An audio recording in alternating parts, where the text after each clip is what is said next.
자, 여러분 안녕하세요. 이번 시간에는 39차시 강의를 시작하도록 하겠습니다. 자, 이번에는 이제 중단원이 끝났죠. 그래서 중단원 마무리를 보도록 하겠습니다. 여러분들이 가지고 계신 교과서 139페이지가 되겠습니다. 먼저 내용을 정리하는 내용이 나오는데요.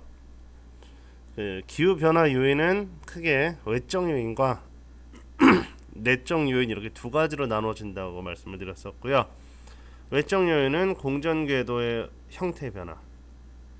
그러니까 이제 공전궤도가 원에 매우 가까워졌다가 조금 20mm 커지는 타원의 형태로 이제 10만 년을 주기로 변한다고 배웠고요.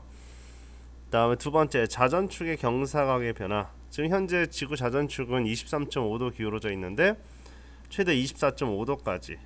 그다음에 책에 따라서는 이제 뭐 22. 뭐 옛날 책은 21.5도 이렇게 변한다고 했는데 그 수치는 그렇게 중요할 것 같지 않고요. 그다음에 세 번째로 나온 게 이제 자전축의 경사 방향의 변화. 해서 이거 세차 운동 이렇게도 불러준다 이렇게 이야기를 했습니다.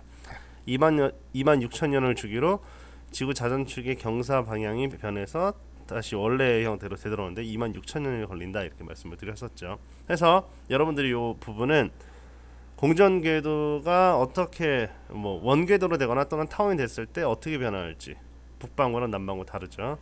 다음에 지구 자전축의 경사. 자전축의 경사는 이제 커지거나 작아지면 연교차로 이렇게 이야기를 할 수가 있고요. 그다음에 세차 운동도 마찬가지로 자전축의 경사 방향의 변화가 있어서 13,000년 후가 되면 이제 남반구랑 북반구의 계절이 바뀌게 되죠. 그렇죠? 그래서 다른 요인은 고려하지 않았을 때 이 하나의 요인으로 인해서 어떻게 변할 수 있다 이렇게 이야기할 수가 있습니다. 다음에 내적 요인이 되게 나오는데요. 내적 요인은 수력 분포가 변화하게 되면 이제 수력 분포는 이제 뭐 판의 이동도 있을 수 있고요. 이제 길게 보면 그 다음에 이제 해수면의 높이 변화, 해수면이 높아짐에 따라서 수력 분포의 변화가 생길 수가 있고요. 다음에 빙하의 위치와 규모의 변화. 빙하는 이제 반사율이 높다고 그랬죠. 일반적인 지표보다. 그다음에 규모의 변화. 판 구조 운동에 따른 기후 변화. 이건 이제 위도가 달라질 수도 있는 것이고요. 다음에 화산 활동으로 인한 태양 복사의 반사율과 투과율의 변화. 그래서 화산 활동을 하게 되면 태양 복사의 반사율은 높아지겠죠. 대기 중에 이제 태양 복사를 반사시키고요. 그다음에 투과율. 투과한다는 말은 이제 대기를 지나서 지표에 도달하는 양은 줄어들겠죠. 이런 요인들이 있겠습니다. 자, 그러면 문제를 보시면 1번 지구 자전축 경사각이 현재보다 증가한 24.5도로 바뀔 경우 우리나라에는 어떤 기후 변화가 나타나는가? 현재는 23.5도인데 24.5도가 되게 되면 겨울철에는 태양의 고도가 더 낮아지게 되고요. 여름철엔 더 높아지겠죠. 태양의 고도가 낮아지고 높아짐에 따라서 겨울철은 더 추워지고 여름철은 더 더워져서 연교차는 커지게 된다. 이런 결론을 내릴 수가 있겠습니다. 2번 화산 활동으로 대기 중 기체와 먼지가 증가한다면 태양 복사의 반사율과 투과율은 어떻게 될 것인가? 앞에 했었던 내용이죠. 반사율은 증가를 하게 되죠. 그다음에 투과율은 감소하게 되죠. 그래서 기온이 떨어지겠죠. 자, 다음에 인간 활동으로 나타난 기후 변화 하면서 지구 복사를 흡수하고 재방출하여 지표 기온을 상승시키는 기체, 온실기체라고 그랬죠. 온실기체. 자, 온실기체로는 수증기, 이산화탄소, 오존, 메테인, 뭐 그 외에 뭐 CFCS 이런 것들이 있겠습니다. 근데 이제 수증기 같은 경우에 거의 자연적인 것이고 이산화탄소는 인간 활동으로 많이 늘어난 거기 때문에 이산화탄소에 많이 주목을 하고 있는 거죠. 기후 모형 연구 앞에서 우리 전 시간 했던 뭐 RCP 2점 몇 거, 뭐 8점 몇 이런 거 있었죠, 그렇죠? 인위적인 요인을 고려했을 때만 과거 기후 재현이 가능하다. 최근의 온난화가 인간 활동의 결과인 증거라고 볼 수가 있다는 거죠. 미래 기후 변화는 현재처럼 계속 증가를 한다면 2100년도에는 2000년 말이니까 2100년 정도겠죠. 현재부터 약 4도 가까이 증가할 것으로 예측이 된다. 한반도의 기후 변화는 온난화에 따라 여름이 길어지고 강수량이 증가했고 겨울이 짧아졌었죠. 그다음에 폭염, 기록적인 호우, 태풍, 폭설, 강풍 등의 원인은 온난화에 따른 기후 변화로 추정을 한다. 왜냐면 이렇게 짧은 시간이잖아요. 한 30년 동안 그렇게 변해왔다는 건 결국엔 자연적으로 변화했다기보다는 인간 활동으로 보는 게 더 맞을 것 같습니다. 자, 3번을 보게 되면 자연적 요인만을 고려했을 때 기후 모형은 실제 관측값보다 낮은 기온을 나타냈다. 기후 모형 요 파란색을 파란색이죠. 근데 관측값은 실제로는 더 높게 붉은색으로 갔다는 거죠. 갭이 점점 벌어졌다는 거죠. 자연적 요인만 고려했을 때 기후 모형은 왜 실제보다 낮은 기온으로 나타나게 되냐? 화산 폭발에 의한 일사량 감소.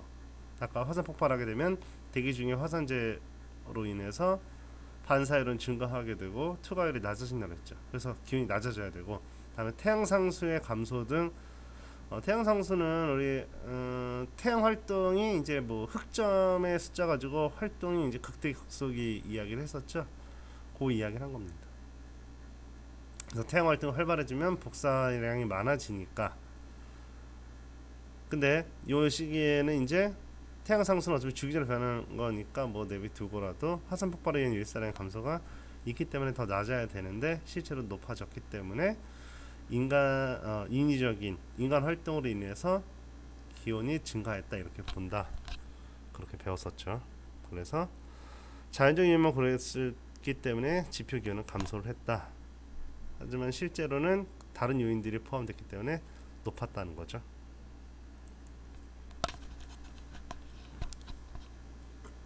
자, 기후변화의 영향. 기후변화 원인에 따른 영향을 보게 되면 먼저 온실기체가 증가하게 되면 흡수되는 지구 복사 에너지량이 증가하게 되고 지구의 기온이 상승하게 된다.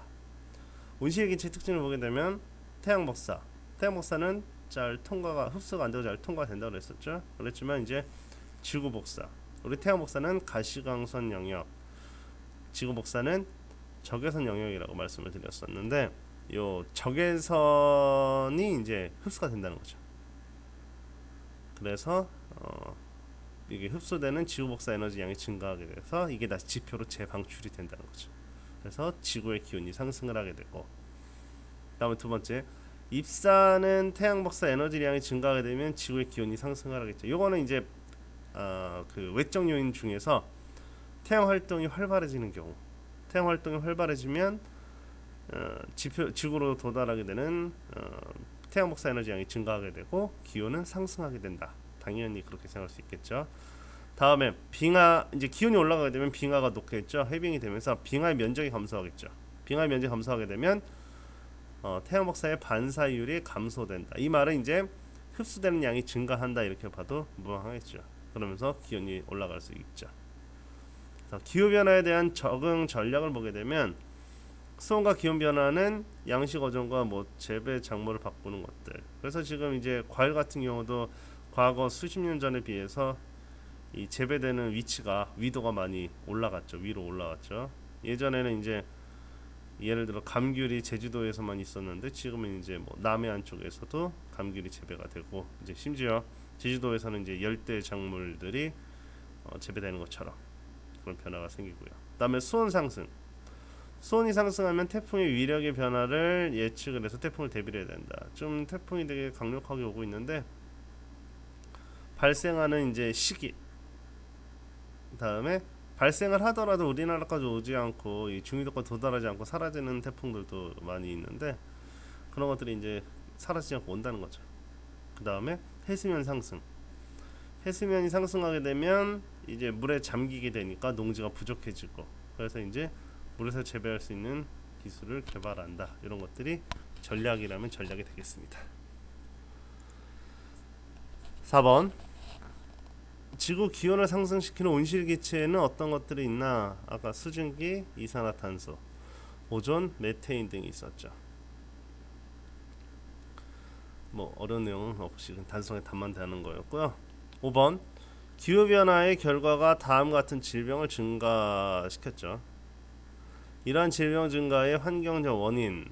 자, 첫 번째 1번 여름철 호흡기 질환 증가. 자, 이건 예전에 지구과학 원에서는 들어 있었던 내용인데 지금 빠졌는데 혹시 들어 보셨을 거예요. 여름철에 특히 그 아침에 뉴스에 일기예보 같은 거 보게 되면 오존주의보 이런 이야기 들어보신 적이 있을 것 같은데, 예, 오존 대륙권의 오존 농도가 상승하게 되면 호흡기 질환이 증가를 하게 되죠.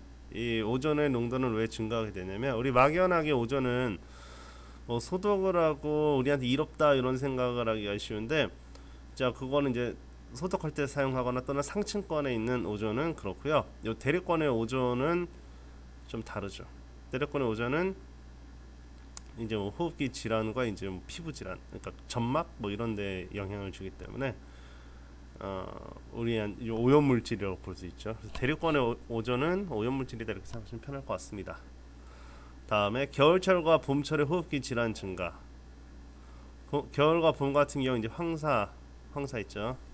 황사 현상이 발생이 증가하겠죠. 이런 것들이 이제 뭐 사막화랑도 관련해 가지고 사막화가 진행되면서 황사가 더 강력하게 다음에 이제 더 오랫동안 지속되는 그런 경우가 발생을 하죠. 다음에 세 번째 식중독균이 증가한다. 이런 것들이 이제 기온 상승. 특히 이제 조심해야 될 게 여름철에도 그렇고요. 가을까지도 이제 낮에는 기온이 높기 때문에 음식 섭취하는데 조심을 해야 될 것 같습니다. 자, 중단은 마무리는 요거는 지난번 거 그건데요. 중단은 마무리는 그냥 안 하는 걸로 없이 그냥 출석 체크만 해주시면 될 것 같습니다. 자, 모두 수고하셨습니다.